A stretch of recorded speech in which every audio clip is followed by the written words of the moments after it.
Olá, está começando mais um programa SP Brasil pela TV Câmara de São Paulo e aqui você acompanha entrevistas com personalidades da cena política, econômica e cultural do país. Hoje eu recebo o Sheikh Armando Hussein Saleh, líder religioso, missionário pela paz mundial. Olá, Sheikh, prazer recebê-lo. Prazer é meu. Bom, Sheikh, explica um pouquinho para a gente então a história do senhor. O senhor é um líder religioso, muçulmano. O senhor nasceu aqui no Brasil? Sim, sou nascido aqui no Brasil, de família muçulmana, filho de libaneses, tradicionalmente muçulmano. Até 1990, 91, eu me apliquei muito na religião, de forma que eu estudei a religião islâmica na Mesquita Brasil, que é a primeira mesquita da América Latina. Fiquei 8 anos estudando, porque aqui no Brasil não tem uma faculdade de teologia islâmica. E dessa forma eu aprendi a religião e fui me adquirindo a experiência de que forma poderia ajudar a minha comunidade na divulgação da palavra ou na divulgação da religião islâmica de uma forma de acordo com o convívio, o cotidiano que nós vivemos aqui no Brasil. E dessa forma fui adquirindo uma experiência até que cheguei a pontos de divulgar a religião na mídia, em jornais e juntamente com as outras tradições religiosas. Quer dizer, a princípio o senhor queria mais do que participar da religião, entendê-la também, é isso? Além disso, entendê-la, porque eu era um muçulmano não praticante. Comecei a praticar, hoje sou um muçulmano praticante, procuro, por mais que eu aprenda, ainda aprendo cada vez mais, e para poder também explicar para o povo brasileiro. Eu sou um brasileiro, mas o povo brasileiro não conhece aquilo que a gente conhece dentro da nossa fé de confissão. Fui aprimorando tanto para poder falar, aprimorar a linguagem portuguesa, do árabe para o português, para poder passar a correta mensagem do islamismo. Porque hoje nós temos um problema muito grave no país, que é a divulgação da palavra por termos divulgadores que às vezes carecem de dominar o idioma local. Então a pessoa, para hoje passar uma mensagem, ela tem que conhecer o idioma de origem, que é o árabe, e o idioma local onde ele vive, para que possa passar a mensagem correta, para que possa ser entendida. Então esse era um problema muito grave que nós tínhamos. Hoje temos, está crescendo o número de divulgadores que dominam corretamente o idioma local. Que fazem essa tradução. Fazem a tradução correta e passam a mensagem correta. Porque um tradutor, hoje um missionário de uma religião que ela surgiu no Oriente Médio, ela tem que, primeiro, a pessoa tem que conhecer o idioma de origem dela, e conhecer a religião, e conhecer o idioma local onde ele está divulgando, e ter o carisma e a cultura do local onde ele vive, porque tudo funciona de acordo com a cultura com a qual você convive. E assim fui adquirindo e consegui atingir uma elevada missão para que possa passar essa mensagem de uma forma correta. Bom, há uma falta de informação, além do preconceito, há uma falta de informação do que é a religião islâmica, né, Sheikh? A princípio, então, o que é Sheikh? O Sheikh vem aí também, é um termo decorrente da religião ou não? Ou da etnia? Eu vou explicar para você 2 termos que é importante o povo brasileiro saber, e todo mundo aqui saber de que é. A palavra Islã é uma palavra árabe, traduzida para o português significa submissão à vontade do Criador. Esse é o significado da palavra. Tanto que na religião católica, no judaico, qualquer outra religião dentro do contexto monoteísta, é a submissão à vontade do Criador. Islã significa isso, que é uma palavra árabe, mas nunca ninguém traduziu ela para o português. Significa a submissão à vontade do Criador. Agora, voltando ao nome Sheikh. A palavra Sheikh é uma palavra árabe também. Traduzida para o português significa ancião. Esse é o significado da palavra Sheikh. Como o ancião, ele era o líder da tribo dele, ou da aldeia dele, na época dos beduínos que moravam, são nômades, no meio do deserto, o mais velho, o ancião lá, ele era o sheik, o líder da aldeia. Como aqui, o índio, ele é o líder, o cacique, por exemplo, ele é o mais velho da tribo, ele é o líder da sua aldeia lá. Então, hoje, sheik e cacique são sinônimos. E essa palavra, ou esse nome, ou esse título, tornou-se um título genérico. Tanto que sheik pode ser usado para indicar um líder religioso, um líder político, um líder social, um líder qualquer, é o sheik. Então, não é necessariamente ser um sheik religioso, ele pode ser um líder político, chamado de sheik. Isso no mundo árabe, lá no Oriente Médio. Então, sheik e cacique são sinônimos a serem usados para intitular um líder dentro de uma comunidade. E islamismo aliás, islamita e muçulmano, também as pessoas fazem confusão com os termos, né? A palavra correta é islã. O islamismo é o ismo, esse ismo aí é uma derivação. É uma derivação que eles criaram aí. A palavra islã, islã é o nome da religião, no contexto geral. E o muçulmano é o adepto do islã, como para você entender melhor, o catolicismo e o católico. Então, a religião católica e o católico seria o adepto do catolicismo. E o islã é a religião e o muçulmano é o adepto dessa religião que é o islã. Agora, também se faz uma relação com o árabe, né? Mas nem todo muçulmano é necessariamente árabe, né? Não, hoje nós, dentro da religião islâmica no mundo global, hoje nós somos praticamente representando a minoria, nós somos acho que 15% dos árabes que representam o Islã no mundo todo. A maioria não é de origem árabe. Hoje você vê muito paquistanês, muito indiano, muito europeu, muito americano integrando a religião islâmica e não são de origem árabe.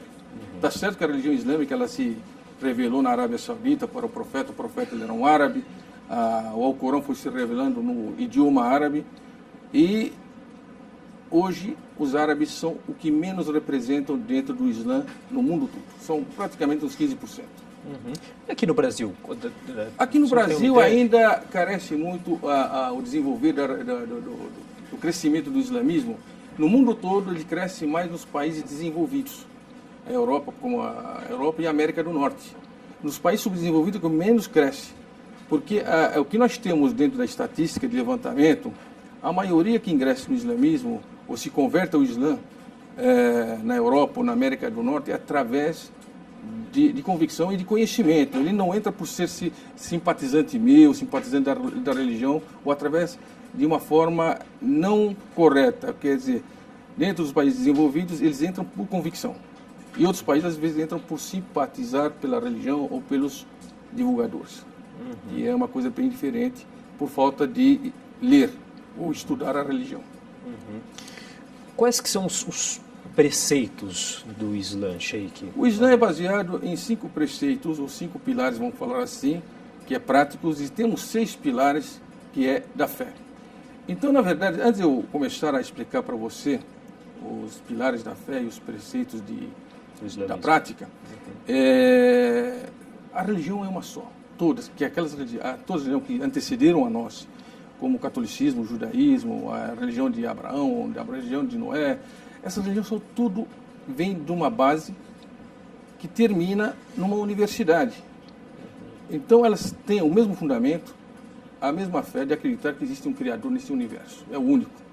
E todos acreditam nessa existência desse ser supremo que criou essa existência.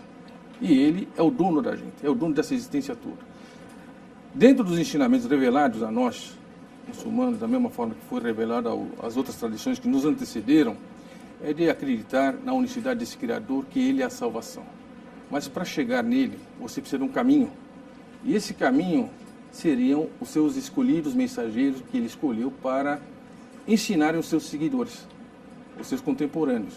Então, eles ensinavam, interpretavam as revelações como a Torá, o Evangelho, o Alcorão, como professor de escola, um mestre de escola. Ensinavam e explicavam. Não há diferença para haver uma disputa entre as religiões. É que uma foi evoluindo mais do que a outra de acordo com o tempo. Porque se a gente analisar o surgimento da religião, ela surgiu desde a existência do primeiro homem na face da Terra, como nós conhecemos, que é Adão. Dentro da nossa fé, Adão foi o primeiro ser humano, o pai da humanidade. Ele veio com uma escritura para ele poder ter uma vida melhor aqui nesse mundo. Claro que se eu contar para você, por exemplo, o surgimento de Adão, já existiam outras criaturas, existiam. E houve aquela desobediência dele, expulso do paraíso, porque na verdade o habitat original do ser humano é o paraíso. Ele foi criado no paraíso, não foi criado na Terra.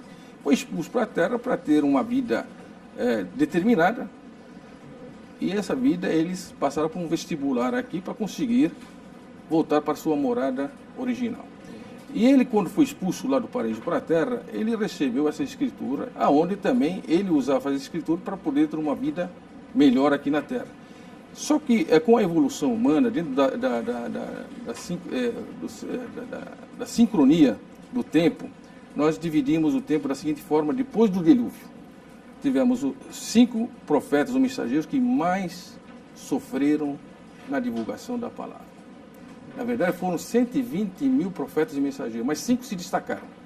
Na sequência cronológica, nós temos o Noé, Abraão, Moisés, Jesus e Muhammad. Esses 5 que mais sofreram ou mais se destacaram na pregação da palavra, ou divulgarem a palavra. Noé, ele começou com um mínimo de pessoas com ele. E naquela época, como se tivesse começado num pré, ensinando o ABC, o inicial, o básico.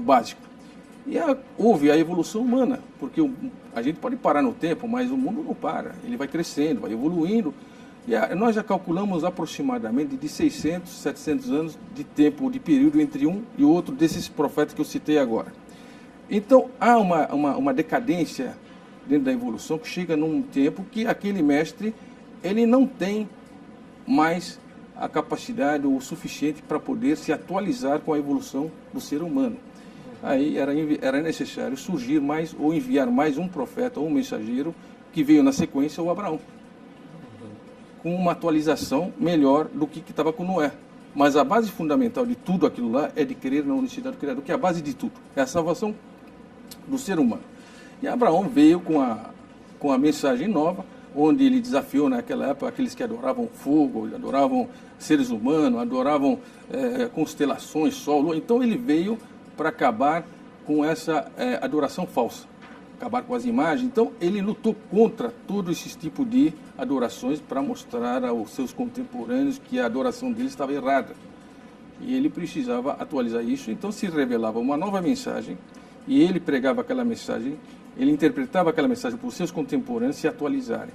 Também Abraão também chegou o tempo dele, depois de 600, 700 anos, que haveria uma necessidade de uma nova atualização. E essa atualização a gente vai falar no próximo bloco, a gente vai fazer um rápido intervalo. Daqui a pouco a gente volta com o programa SP Brasil. Até já.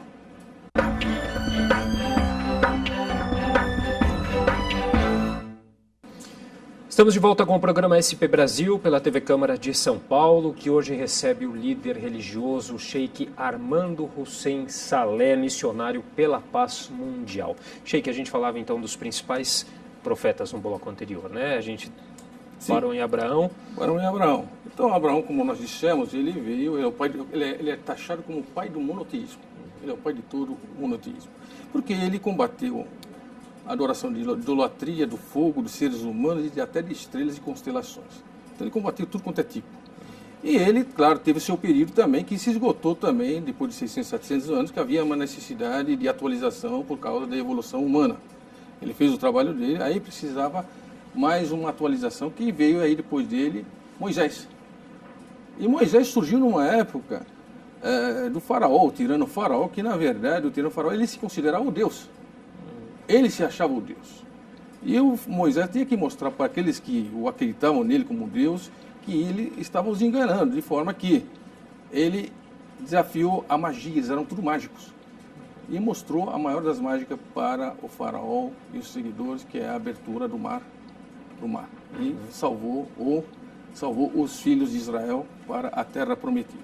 Depois do período que Moisés, de 600, 700 anos, também a sua tese, ou a sua divulgação, também esgotou depois de 600, 700 anos. Havia uma necessidade de um outro mensageiro. Aí surgiu quem? Jesus Cristo. Jesus Cristo veio para ensinar aos seus contemporâneos o quê? A fraternidade, o amor, a irmandade, tudo aquilo que o ser humano precisava. Ele surgiu na época dos milagres. Se o pessoal acreditava em milagres naquela época, aí o Criador mandou o maior milagreiro de todo mundo, que é Jesus Cristo, ressuscitar morto, multiplicar o pão, fazer com que as coisas surjam de uma forma milagrosa. Tanto é que ele nasceu sem o percurso do Pai. Ele também é um milagre. E voltará nos fins dos mundos também, dos sinais do mundo, para mostrar os outros milagres dele. E essa é a história que nós sabemos sobre Jesus, e mais ainda a respeito dele, até que também terminou o tempo de Jesus Cristo, a sua partida, como para nós muçulmanos não acreditamos na morte dele, acreditamos que ele foi arrebatado e levado ao céu e depois voltará.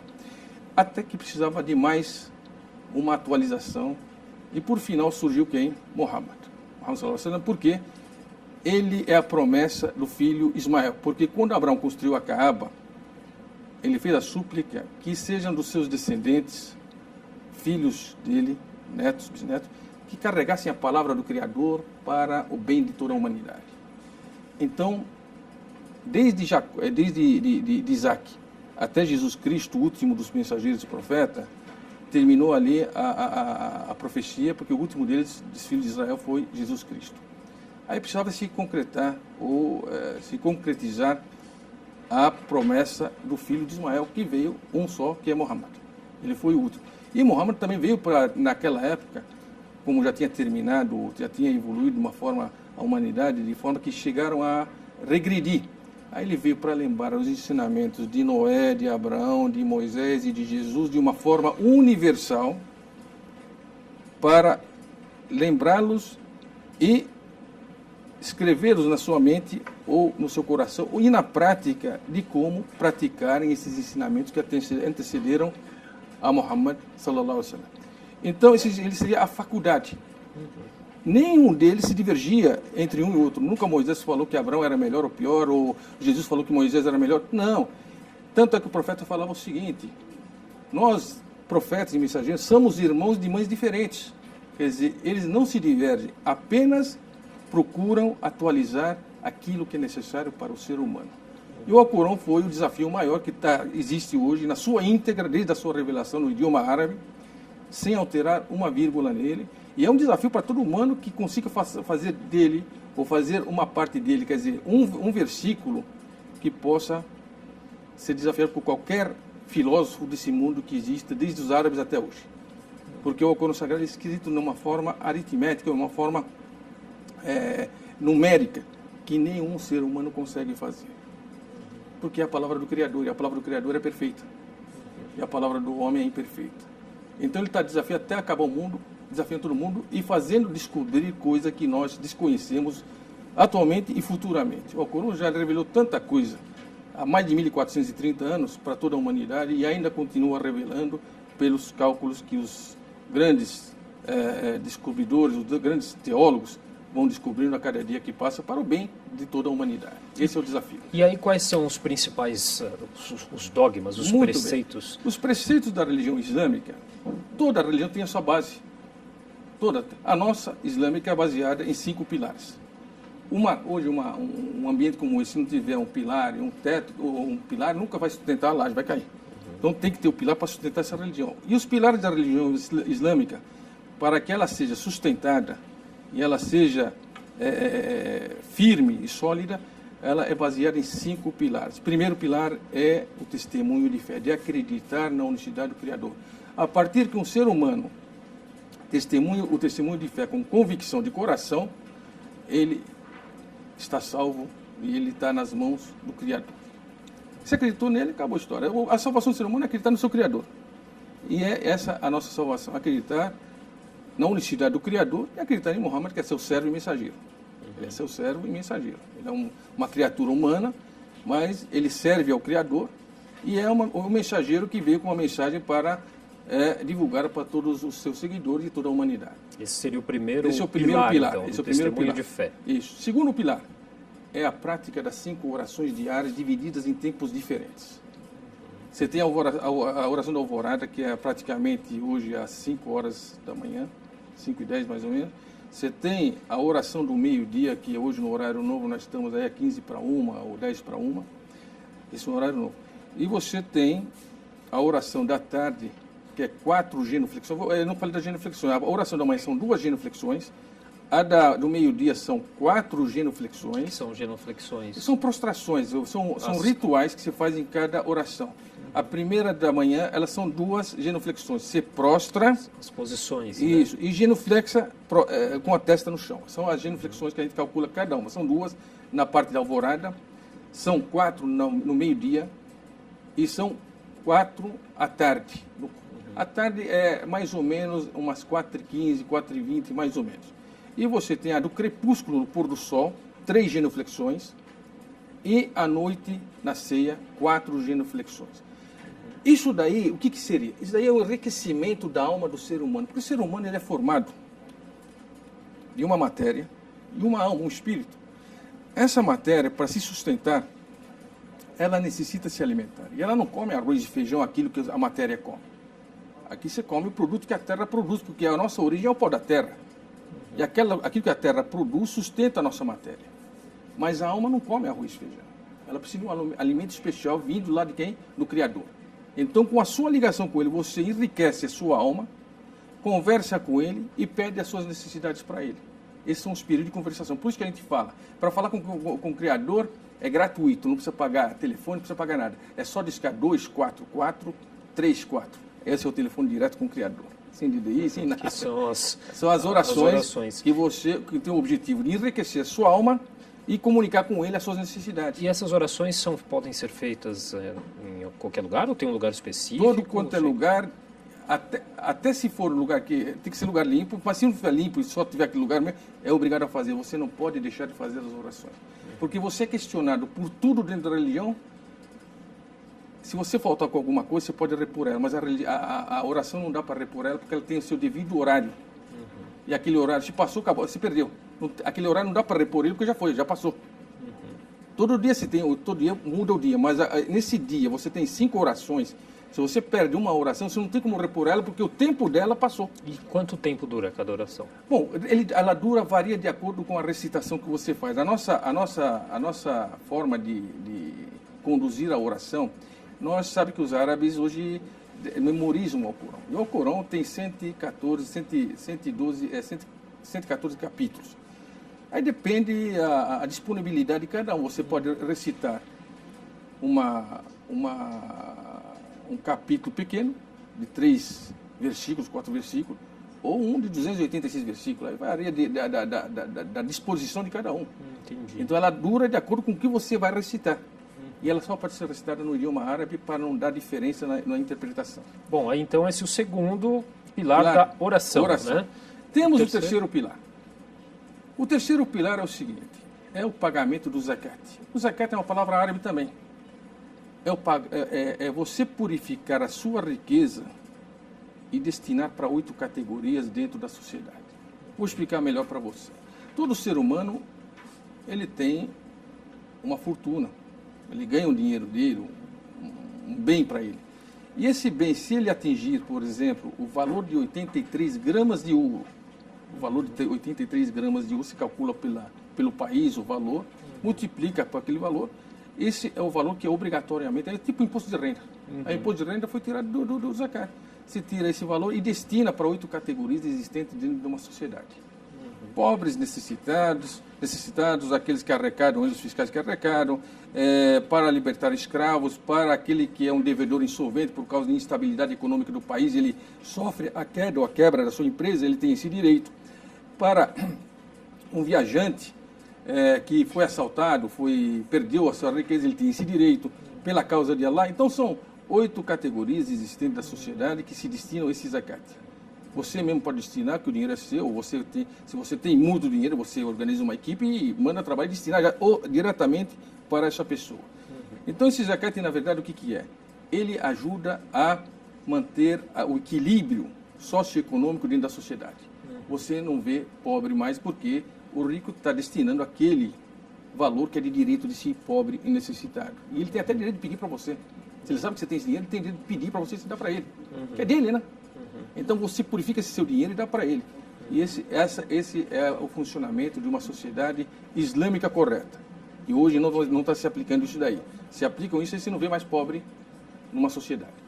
Esse é o Islã. O quarto pilar é o jejuar do mês de Ramadã. Nós temos um mês no ano lunar que chama-se Ramadã, é o nome dele. Então a gente... Esse mais conhecido do hoje mais conhecido geral, aqui né? no Brasil porque se divulga muito a respeito dele. Se divulgasse mais o zakat era melhor. Aí pelo menos ajudava o povo necessitado. Se divulga o jejum que muita gente não consegue nem comer, não tem nem comida para comer. O jejum, o que seria o jejum? Na verdade, o jejum é uma educação. Primeiro ele foi decretado no meio do Ramadã porque nesse mês se revelou todas as escrituras sagradas. Nele se revelou... que é o mês? Ramadã, é o 9º mês do calendário islâmico, chama-se Ramadã. Tá. Nesse mês se revelou a Torá, o Evangelho, o Alcorão, todas as escrituras foram reveladas nesse mês. Normalmente ele sempre muda. No mesmo, ele muda, não é? Ele sempre muda no porque mesmo... ele é lunar. E o calendário lunar, ele tem uma diferença entre o calendário gregoriano solar de 10 a 11 dias. Então, cada ano ele adianta 10, 11 dias, então ele fica circungirando em volta do calendário solar. Então, ele passa em todos os meses. E por isso que o muçulmano ele tem que tem que se acostumar no frio e no calor a fazer o jejum. Então, esse mês se abstém de comes e bebes. E por isso, desculpe interromper, professor, por isso que as pessoas ficam girando ao redor de um monumento, não sei. Não, esse é o último pilar. Eu vou falar para você. Não, isso aqui é outra coisa. Não tem nada a ver com o significado. Não, esse é o calendário. Eu estou falando do ritual do Hajj, aquela peregrinação. O calendário, ele gira porque cada ano que passa, ele adianta 10, 11 dias. Se você fazer o cálculo matemático, cada ano ele vai adiantando 10, 11 dias. Até 33 anos ele volta ao zero de novo. O calendário que gira em volta do calendário solar. Então, se você fazer um cálculo o giro dele desde o início até voltar ao zero, é 33 anos. Demora 33 anos para ele voltar no zero. Porque o calendário lunar é 10, 11 dias a menos. Então, vai circungirando. Então, além desse ritual, ou dessa prática que o Criador nos mandou, na verdade é tudo ordem divina, não só para nós, como para as outras religiões, até o católico faz o jejum dele, o judeu faz o jejum dele, de formas diferentes, cada um foi decretado de uma forma diferente. Então, isso daí não somente é para se abster de comes e bebes, mas também é para você educar o seu físico, o seu espírito e sua moral. O que significa isso? A sua abstinência de comes e bebes e relações sexuais, que na verdade são necessidades naturais de cada ser humano. Você, quando fica com fome, quer comer. Quando você fica com sede, você quer beber água. Quando você quer ter uma relação com uma parceira ou alguma coisa assim, é natural. Tudo isso é natural, você vai procurar parceira. Sheik, a gente vai fazer mais rápido o intervalo. Lá. Daqui a pouco a gente continua falando sobre esse assunto. O programa SP Brasil volta já.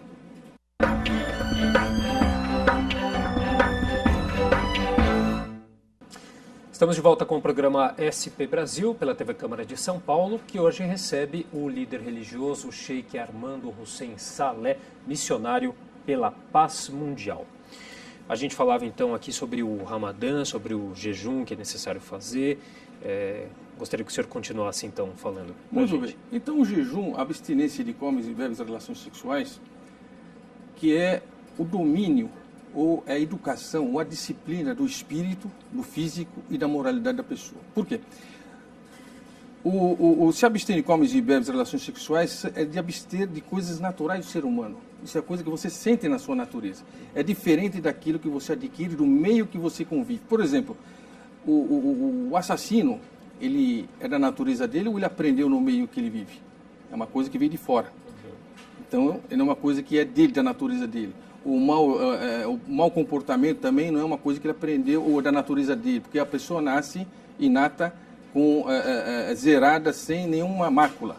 Então, o ser humano vai se adaptando ao meio que convive e vai adquirindo alguns comportamentos que não faz parte da natureza dele. Agora, fome, sede e sentir a necessidade de ter relações sexuais são da natureza do ser humano. A partir do momento que você consegue dominar esses três comportamentos que é de natureza humana, é fácil você dominar e tirar fora aquilo que foi adquirido do lado do meio que você convive. Então, você, a partir do momento que você fica sem comer e sem beber, você consegue dominar isso daí, é fácil você limpar aquilo que você adquiriu externamente, que não faz parte da sua natureza. E dessa forma você consegue corrigir a sua moralidade, a sua espiritualidade e o seu moral. Porque a pessoa que pratica isso, ele tem o seu físico comportado dentro daquilo que o ser humano quer. E são quantos dias, Sheik? 30 dias, são 29, não chega a 30 dias. 29 dias, não chega a 30, porque o mês lunar não atinge os 30 dias. É 29 dias alguma coisa. Com esse jejum? O jejum é ou total, essa isso aí, exatamente, abstinência total. Tanto é que se a pessoa vem a faltar com esse jejum, ele é obrigado a pagar uma expiação, uma multa, quer dizer, a expiação é uma multa para pobres, alimentar 10 pobres, alimentar não sei. Então, existe a expiação para que possa repor aquilo que lhe faltou. Bom, e aí a gente tem o quinto pilar? Temos o quinto pilar, que é a peregrinação à Meca. E isso para quem tem condições de posse para viajar para a Meca, pelo menos uma vez na vida. Se caso não tiver condições, ele é isentado da participação para viajar, a peregrinar à Meca. A peregrinação à Meca é o que é? É um congresso internacional, onde todas as raças, todas as classes sociais, todas as etnias lá, estão todas ali presentes, sendo muçulmano, né? Eu falo etnia, mas aí já misturou tudo, não, mas os muçulmanos estão presentes num congresso internacional. Todo mundo participando com o mesmo traje, pode ser pobre, pode ser aquele traje dele, com o mesmo ritual, mesmas condições, para todo mundo igual. Qual que é o significado, já que o senhor falou em traje, das vestes que o senhor usa agora, por exemplo? Esse é um traje, na verdade, para identificar, seria a identificação da pessoa. Por exemplo, um soldado, ele usa um traje, um uniforme de soldado, um médico usa seu jaleco de médico. Então, são identificações que cada país, ou cada líder de cada país, ele usa para se identificar. Então, quando eu tiro isso daqui, eu sou uma pessoa comum. Quando eu me identifico com isso, todo mundo sabe que é um sheik. É uma identificação nossa.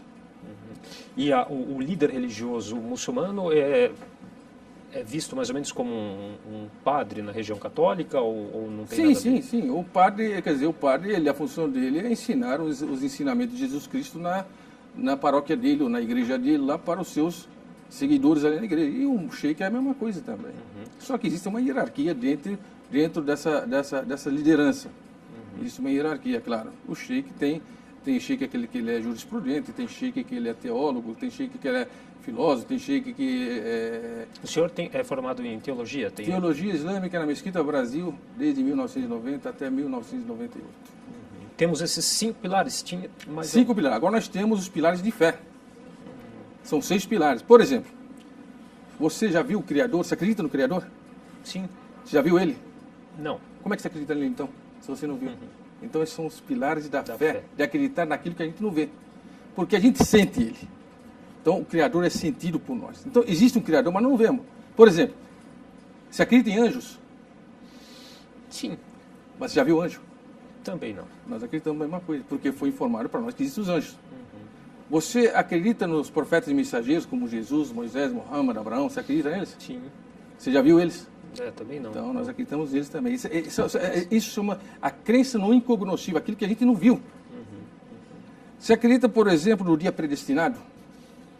Dia predestinado? O dia da ciência, para a ciência, aquilo que acontece. Por exemplo, se eu cheguei hoje aqui porque alguma coisa foi predestinada para mim falar com você, fazer uma entrevista com você. Chama-se o dia predestinado. Às vezes ele nem podia chegar aqui, às vezes está marcado para vir hoje e não podia vir. Então são coisas que acontecem dentro do incognoscível que a gente tem que acreditar que vem de forma predestinada do Criador. Porque quando o ser humano já vem para este mundo, ele já nasce predestinado. Eu vou te contar uma parábola, não uma parábola, é uma narrativa do profeta que nos ensina a seguinte forma. O ser humano ele é fecundado no ventre da mãe por 40 dias. Mais 40 dias e se torna-se um coágulo de sangue, mais 40 dias e se torna-se uma cartilagem. Nós temos um prazo de quantos dias aí? 120 dias. Nesses 120 dias, essa formação do feto dentro do ventre da mãe, o Criador manda 2 anjos no ventre da mãe para escrever o que? 4 palavras. Quando esses anjos vêm até o ventre da mãe, eles perguntam ao Criador: Criador, continua o processo de gestação ou aborta aqui? Se é para abortar, acabou a vida do ser humano ali. Se não é para abortar, se escreve essas 4 palavras que somente o Criador sabe. O dia de quanto tempo de vida, onde ele vai morrer e o total, qual é a sua riqueza que ele vai ter nesse mundo. E se ele vai ser feliz ou infeliz também. São essas 4 palavras. Quer dizer, o ser humano já vem predestinado para este mundo. Ele vai receber, por exemplo, quantos quilos de oxigênio vai respirar, quantos quilos de alimento ele vai se alimentar, quanto ele vai ter de dinheiro, quanto ele vai ter de roupa. Isso é tudo, é um orçamento que o Criador faz ou destina para a humanidade ou para esse mundo de forma geral. Quanto vai chover, quanto não vai chover, quanto vai ter de desfalque. Então, o orçamento já vem antes de que o mundo ou o ser humano possa saber. Ele já vem predestinado, não precisa se preocupar com nada. Agora, Sheik, vamos falar de uma outra questão, que é o preconceito, a ligação que muitas pessoas fazem da religião islâmica com atos de terror, Como que o senhor vê essa relação? Bom, nós já estamos acostumados com esse tipo de comentários, inclusive, primeiro, o islamismo combateu o terrorismo. Ele já veio para combater. Se você levanta a história do Islã desde o surgimento dele há mais de 1437 anos, você vê que a história do islamismo ela é pura. Ela dominou 3 continentes. É a única religião que durou quase 800 anos. É a maior religião que durou quase 800 anos. E depois o profeta, quando fundou o Estado Islâmico lá em Medina, ele fundou em vida, entregou a religião em vida para os seus seguidores, e eles foram dimensionando a área do islamismo, tanto é que não chegaram à América, que não conhecia-se as Américas naquela época. E eles não faziam o domínio ou conquistavam os países por interesse material. Tanto é que se fosse por interesse material, a religião mais rica do mundo seria o islamismo. Eles entravam para acabar com a injustiça que o povo sofria, colocavam a justiça e depois entregavam ao seu povo. Era a função do islamismo isso aí, acabar com a injustiça e com o terrorismo. Mas como a religião islâmica é a religião que mais cresce no mundo e é a religião que combate o terrorismo, combate as drogas, combate o adultério, combate as bebidas inebriantes, que são as coisas que mais dá dinheiro no mundo hoje, e a usura também, acaba o capitalismo. Por isso, ele é combatido, e quanto mais combatido mais ele cresce no mundo. Mas é combatido, quando o senhor fala é combatido de que forma? Porque a gente tem, muito se fala também da questão do radicalismo islâmico. Existe em todas as religiões. Isso não é só na nossa. A religião nossa hoje é considerada a maior religião do mundo, tanto é que foi confirmada pelo Papa no Vaticano. A que mais passou até o catolicismo. Então, ela é taxada de terrorismo, mas ela não tem nada de terrorismo. Tanto é que as pessoas, na questão do fanatismo, radicalismo, e todas as religiões têm. Só que hoje, você vê a mídia como é que funciona. Quando acha-se um muçulmano que cometeu erro, não é porque ele é muçulmano, todo muçulmano é santo, não. Tem cara que erra e tem cara que não erra. O bom muçulmano ele não age dessa forma. E quando age, a primeira coisa que eles taxam a pessoa não é com o nome dele, nem com a nacionalidade, é com a religião dele. A primeira coisa que a mídia ataca é a religião do cara. Porque quando surgiu uma pessoa que não é muçulmano, ninguém fala da religião dele. Eu não sei por que coloca a religião no nome, se a religião muçulmana é para acabar com isso. Então é uma coisa que é contrária daquilo que é verdade. E a base do islamismo, ela é baseada em 2 segmentos, 2 princípios. O Alcorão Sagrado e as narrativas do ensinamento do profeta. E esses 2 ensinamentos não constam nada de terrorismo, tanto é que condena o terrorismo. Então isso a gente já está sabendo. Qualquer tipo de violência. Qualquer tipo de hostilização, injustiça contra o povo, o islamismo é contra. Ele combate isso daí. Agora, você tem muçulmano bom, tem muçulmano ruim. Como você tem nas outras tradições, o bom e o ruim também. Mas o islamismo, como ele é uma religião que cresce bastante e é a maior do mundo hoje, esse ataque contra ela atravessa até por mídia também. Porque a mídia ataca denominando a religião e não o nome ou a nacionalidade do cara. Isso é ruim para nós. Quer dizer, ruim não é, porque quem lê sabe que não é verdade isso aí. Mas é um esforço que você tem que se fazer aí para também combater esse tipo de... A gente nem se esforça, porque entenda bem uma coisa, Felipe. A religião, essa religião islâmica, ela foi criada pelo Criador. Ele é o dono dessa religião. Tanto que ele é dono da católica, da judaica, de todas as religiões monoteístas, ele é dono. Se ele criou, ele sabe defender ela. A nossa preocupação é agir corretamente. E o resto nós deixamos por conta do Criador. Tá certo. Bom, a gente vai fazer então o nosso último intervalo aqui. Daqui a pouco a gente volta com o 4º bloco do programa SP Brasil. Até já.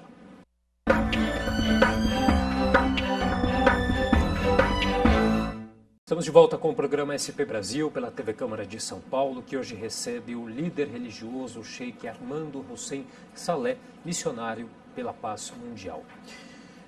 Sheikh, como que a figura da mulher é vista dentro da religião islâmica? A mulher dentro do islamismo, a mulher só conseguiu direitos dentro do islamismo, que ninguém fala isso aí. Infelizmente, hoje eles procuram mulheres em países subdesenvolvidos, que ela não tem acesso a cultura nenhuma para saber os direitos dela, e onde se divulga isso daí. Você vê que na Europa não tem esse tipo de divulgação da mulher muçulmana na Europa, que o maior índice de islamismo é na Europa e na América do Norte, onde eles pegam pessoas que vivem em países subdesenvolvidos, que ela não tem acesso a cultura nenhuma. Tanto é que o islamismo foi a única religião que deu esses direitos a ela, e ela tem a mulher dentro do islamismo, dentro do Alcorão Sagrado, um capítulo por inteiro intitulado A Mulher. E é um dos 4 capítulos, os 6 capítulos maiores do Alcorão Sagrado. Ela tem direito à herança, tem direito ao divórcio, tem direito a tudo que ela tem. O direito da mulher dentro do islamismo está até no versículo do Alcorão, diz o seguinte: elas têm o mesmo direito que o homem tem por igual. Está no Alcorão, não tem como mudar isso. Agora, se a mulher hoje sofre em algumas regiões, é porque essa mulher, ela tá, na verdade, ela está sendo usurpado o direito dela naquela região, por ela não ter acesso a conhecimento nem ao aprendizado. Uma pessoa que não tem acesso a conhecimento e aprendizado, ela não vai saber o que é direito dela e não é direito dela. Mas o islamismo deu esse direito a ela, que se você levantar as civilizações que antecederam o islamismo, a mulher, ela, se morria o marido, tinha que morrer junto com o marido. Quando morria o marido, ela fazia parte do espólio de divisão da herança para os filhos. Quer dizer, se você vê a civilização como a mulher era tratada, você ficava indignado. E o islamismo deu esse direito total, só que infelizmente em algumas regiões do mundo essa mulher não tem esse acesso. Porque na verdade o que é o islamismo? É um código de vida para o bem-estar da humanidade. E a mulher tem esse mesmo direito. Ela não quer dizer, não tem privações ou tem... Não, privações em que sentido você fala? Não, em relação aos homens. Entenda bem, a mulher é uma criatura que foi feita para administrar uma família, para educar e ensinar os filhos, que o pai não vai ensinar. Ela que é responsável na educação, na formação da família, na administração do lar. A mulher dentro do islamismo, ela é a mãe, a irmã, a tia, a filha, ela é tudo, é a esposa, ela é tudo. Se você considerar, ela faz tudo. Porque quem criou o homem? Foi o pai ou foi a mãe? Foi a mãe. Então, a mãe, ela tem um privilégio no islamismo de ela ser instruída, ensinada e amparada. Tanto é que o homem ele é o responsável para defender a mulher, e o gasto da mulher, o amparo, é por conta do homem. A mulher não tem essa obrigação. A mulher só tem a obrigação de educar e administrar o lar e cuidar da sua família. Isso não significa que ela não pode trabalhar. Não, pode trabalhar. Se ela quiser também. E se ela for uma mulher rica, ela não é obrigada a sustentar o marido. O marido tem que sustentar ela. Ela sustenta se ela quiser. E ela trabalha se ela quiser. Essa é a mulher muçulmana. É a verdadeira mulher muçulmana, essa daí. E elas precisam usar... o traje da mulher, ela precisa ficar... A mulher é uma criatura, né? É uma criatura delicada demais. Se você pega e passa a mão numa mulher, numa flor, ela murcha. Uma flor, uma rosa, ela murcha. A mulher é a mesma coisa, que nem uma flor. Você não pode ficar usando e abusando. A mulher, ela tem sua privacidade. E depois, se ela casa com o marido, ela tem um marido, ela pertence ao marido dela, não fica mostrando aqui a beleza dela para os outros, porque ela, na verdade, não é propriedade dos outros, é propriedade do marido dela. E depois a mulher é só bem vista na sociedade ocidental quando ela é jovem e bonita. Quando ela fica velha, ninguém olha mais para a cara dela. Ela é descartada. E isso no islamismo não pode acontecer. A mãe ou a mulher é mulher. Porque ela é responsável na formação de um lar, ela é o pilar de uma casa. Se a mulher cai, cai a casa.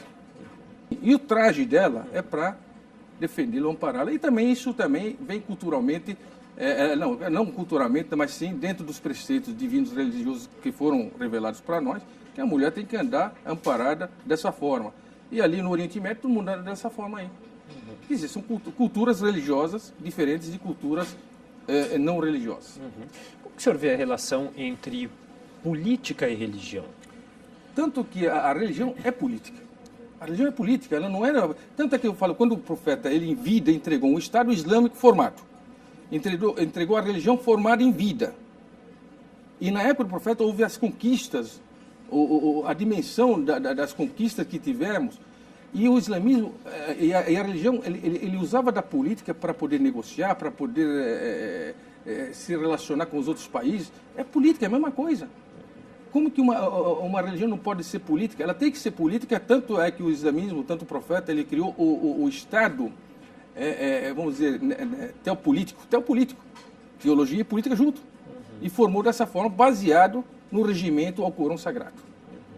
E durou 800 anos dominando o mundo, tanto é que hoje, os ensinamentos que a humanidade tem, a Europa teve e o Ocidente teve, foi através do islamismo. O algarismo árabe, as invenções, a algebra, todos foram árabes que foram da civilização lá da Espanha, Andaluzia. Quem queria ser alguém na vida tinha que ir para a Espanha, na Andaluzia, a maior civilização do mundo.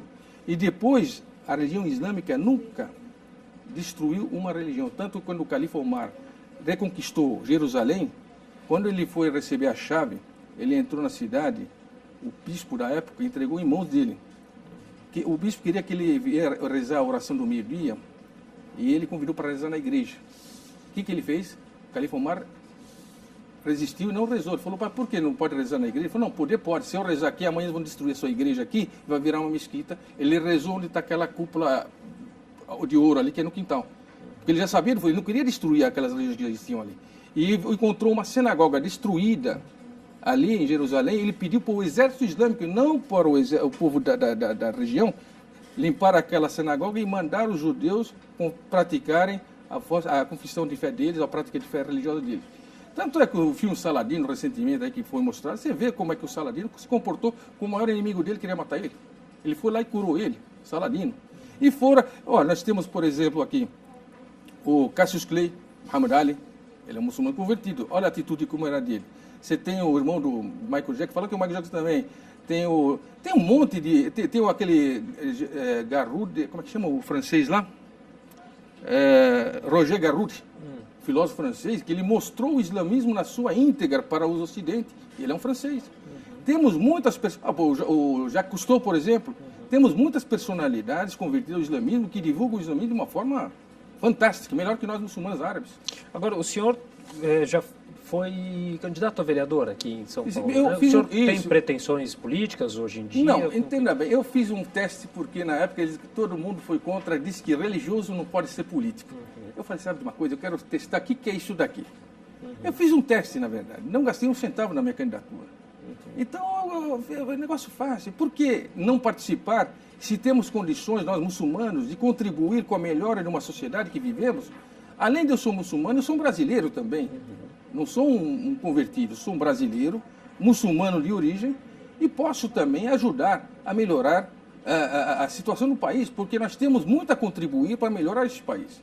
E eu participo quase contra a vontade dos meus amigos religiosos, que foram todos contra. Mas aí pode ser contra, não tem problema. Eu quero testar para ver como é que funciona. Eu gostei.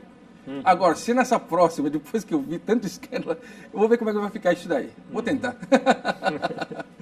O senhor sofre algum tipo de preconceito hoje em dia por causa da religião? Olha, eu fui o único muçulmano a ter um programa numa Globo por 7 anos. Fiz o Sagrado também. Fora participações em mídias e tanta... Nunca sofri uma hostilização, um ataque qualquer. Não, nunca. Tanto é que me dou muito bem com a comunidade judaica e cristã. Que na época, quando nós começamos, era eu, Dom Cláudio Gomes e o Rabino Sobel. Eram os 3 ecumenistas que, de diferentes religiões que andavam juntos. E o senhor acha que há um acirramento entre religiões hoje em dia? Não há necessidade, entenda bem, o acirramento existe e não existe. Porque, entenda bem, a religião é uma só. Não há necessidade de se acirrar. Como eu falei no início do programa, é uma escola que começa, para chegar numa faculdade, você começou lá no primário. Aí você sai com o canudo da faculdade para você conseguir o seu trabalho ou não. Você tem um canudo lá do primário, do ginásio e do colégio. Então, quando você vai sair com o último. E o último é o islamismo, que não difere dos anteriores. Mas quando você chega numa faculdade, você é obrigado a sair com o último canudo, que é a faculdade. É a universidade. Mas isso não significa que as outras religiões não valem. Não valem, tanto é que são a base da religião islâmica. Bom, a gente vai ter em 2022 a Copa do Mundo no Catar, né, um país predominantemente muçulmano. É bom para a religião que se tenha esse tipo de divulgação? Como que o senhor encara isso?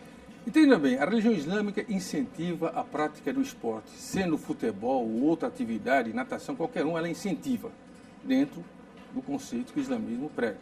Tá? Não, o islamismo incentiva a prática de esporte, isso é normal para isso aí. Isso não tem nada a ver contra, não.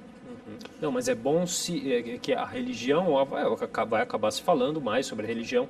Isso também é bom se divulgar, falar sobre a religião. Nós muçulmanos não se preocupamos com a divulgação do Islã porque a religião, como eu falei, tem dono, é o Criador, que criou esse universo. Ele sabe se virar com ela. Para mim, o islamismo, entenda bem, se todo mundo for contra o Islã, eu não estou preocupado com isso aí. Por quê? Porque quem criou a religião não foi o homem, foi o Criador. Ele revelou para o homem divulgar a religião. Então é a responsabilidade de quem criou a religião, não é uma coisa feita pelo homem. Quando ela é feita pelo homem, o homem que tem que se preocupar porque há os interesses dele. O nosso interesse, muçulmanos, é o quê? De divulgar o bem, ordenar o bem e coibir o mal. Essa é a função do muçulmano.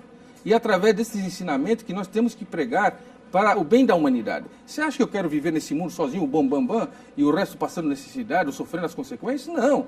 O muçulmano que é muçulmano de verdade, ele ordena o bem e coíbe o mal. Essa é a nossa função. Além de praticar aquilo que eu citei aqui. A função do muçulmano é essa. E o ensino religioso nas escolas, Sheikh? Qual que é a opinião do senhor? Olha, a opinião dos ensinos religiosos na escola, entenda bem. Nas escolas públicas? Primeiro, as escolas públicas são escolas laicas. A função dela ensina matemática, geografia, história, nada de religião. Porque a religião é uma questão que vai entrar em muito conflito e muito polêmico vai ser isso aí. Eu acredito que há escolas de teologia ou de religião que possam ensinar a religião e não misturar com a escola que ensina geografia, matemática, para não dar esses conflitos. Porque cada tradição, cada família... Porque o pai, quando a pessoa vai ensinar a religião para o filho da pessoa que está na escola, o pai não está participando, nem a mãe. Ele vai ensinar uma religião que ele não é adepto dessa religião. Ou às vezes vai aceitar, ou às vezes não vai aceitar. Depende da cabeça de cada um. Eu acho que seria melhor evitar isso daí, deixar do jeito que estava, e ensinar, praticar o bem onde vive, e deixa o resto por conta do pai, ou por conta da família. Porque se você vai começar a seguir um segmento de uma certa tradição, você vai criar conflitos e polêmica dentro de uma escola, e isso não vai ser muito bom, não. Tanto como falei, a religião é independente da escola, porque o próprio Brasil, é um país laico que não prega nenhuma religião. E por que a escola vai pregar? Se o país mesmo não é, ele não está coadunando com nenhuma religião. Então, a escola, ela está lá para ensinar aquilo que é de praxe deles dentro do laico. E a religião, quando vai entrar no meio, aí já não é uma questão que faz parte da matéria escolar. Eu acredito nisso daí, é a minha opinião. Tá certo. Bom, queria agradecer demais a participação do senhor aqui no programa SP Brasil de hoje.